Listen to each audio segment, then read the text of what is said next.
आम्ही राज्यातील शेतकऱ्यांसाठी कर्जमाफी योजना राबविण्याचे आश्वासन दिले होते। त्याकरिता समिती गठीत केली आहे। राज्यातील 30 सप्टेंबर 2025 रोजी पीक कर्ज थकीत असणाऱ्या पात्र शेतकऱ्यांना 2 लाख रुपयापर्यंत कर्जमाफी देणारी पुण्यश्लोक अहिल्यादेवी होळकर शेतकरी कर्जमाफी योजना मी आज जाहीर करीत आहे।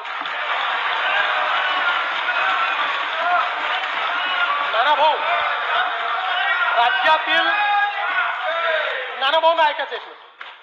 राज्यातील 30 सप्टेंबर 2025 रोजी पीक कर्ज थकीत असणाऱ्या पात्र शेतकऱ्यांना 2 लाख रुपयापर्यंत कर्जमाफी देणारी पुण्यश्लोक अहिल्यादेवी होळकर शेतकरी कर्जमाफी योजना मी आज जाहीर करत आहे।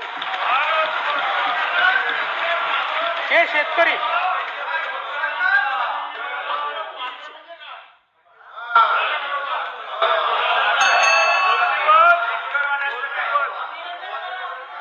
तुम्ही पण जाहीर केले तर पात्रच म्हटलं होतं, पात्रच म्हणावं लागतं, अपात्राला देता येत नाही।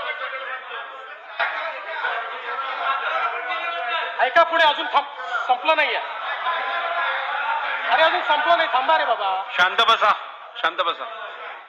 जे शेतकरी कर्ज घेऊन नियमित परतफेड करतात अशा शेतकऱ्यांना प्रोत्साहन देण्याच्या हेतूने नियमित कर्ज परतफेड केलेली असल्यास अशा पात्र शेतकऱ्यांना 50,000 रुपयापर्यंत प्रोत्साहनपर लाभ देण्यात येईल।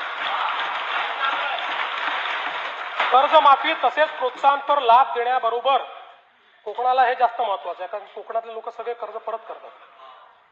कर्जमाफी तसेच प्रोत्साहनपर लाभ देण्याबरोबरच राज्यातील बँकिंग यंत्रणा सक्षम असावी यासाठी समितीच्या शिफारसीतील निकषानुसार निर्णय घेण्यात येईल। शेतकरी वारंवार कर्जबाजारी न होता त्याला कायमस्वरूपी कर्जमुक्त करण्याचा शासनाचा संकल्प असून याबाबत समितीच्या शिफारसी अनुसार दीर्घकालीन उपाययोजना करण्यात येत आहेत।